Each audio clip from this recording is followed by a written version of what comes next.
United States may be facing an unexpected problem in its war with Iran. Not a lack of military power, but in fact a shortage of the weapons needed to sustain the war itself.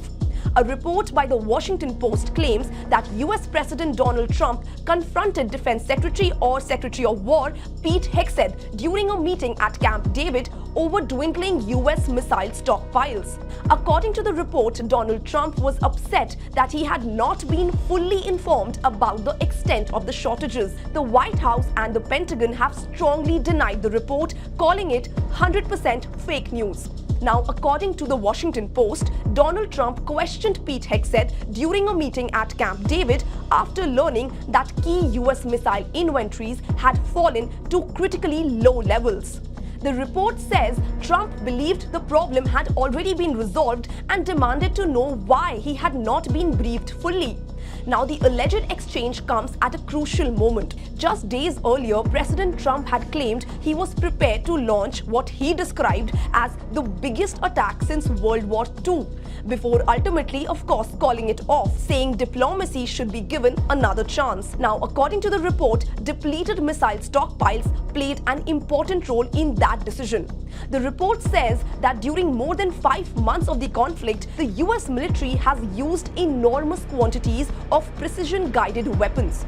In just the first month alone, American forces reportedly fired more than 850 Tomahawk cruise missiles and more than 1,380 ACMS long-range missiles. One source quoted by the newspaper even claimed that US stocks of 80 ACMS missiles had been reduced to the point where there were basically none left. If accurate, that is significant, because these are not ordinary weapons. Tomahawks are used to strike targets hundreds of kilometers away, while 80 ACMS, America's most important long-range precision strike weapons.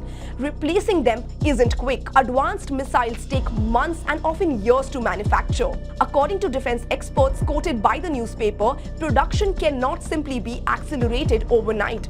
New contracts, congressional funding, and manufacturing capacity are all required before inventories can be rebuilt. That means even if production increases today, restoring stockpiles could take years. Now, the report also says that the shortages are beginning to affect more than just the Iran conflict. Yes, according to the newspaper, dwindling interceptor inventories have also complicated American support for Ukraine. With limited supplies available, the Pentagon is reportedly becoming more selective about which incoming threats should be intercepted. The report further claims Defence Secretary Hegseth blamed Deputy Defence Secretary Stephen Feinberg for failing to fully brief President Donald Trump on the situation. But that's where the story becomes contested. The White House has completely rejected the report. Press Secretary Karoline Leavitt said she was present at Camp David and insisted, and I quote her, "This literally never happened." She added that President Trump has complete confidence in Pete Hegseth.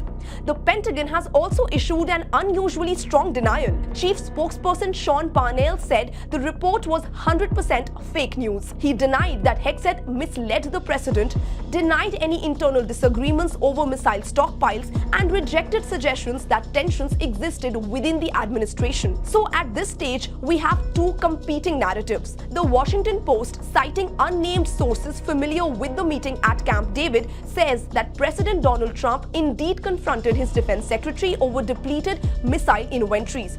The White House and Pentagon insist the entire account is absolutely false. What is not disputed, however, is that rebuilding advanced missile inventories is indeed expensive. Now, according to the report, senior defense officials have asked Congress for an additional $67 billion to fund the Iran conflict and replenish military stockpiles. The Pentagon's proposed $1.5 trillion defense budget also includes tens of billions of dollars for missile production. But much of that funding remains tied up in Congress. And if inventories fall faster than factories can replenish them, even the world's largest military has to start making difficult choices.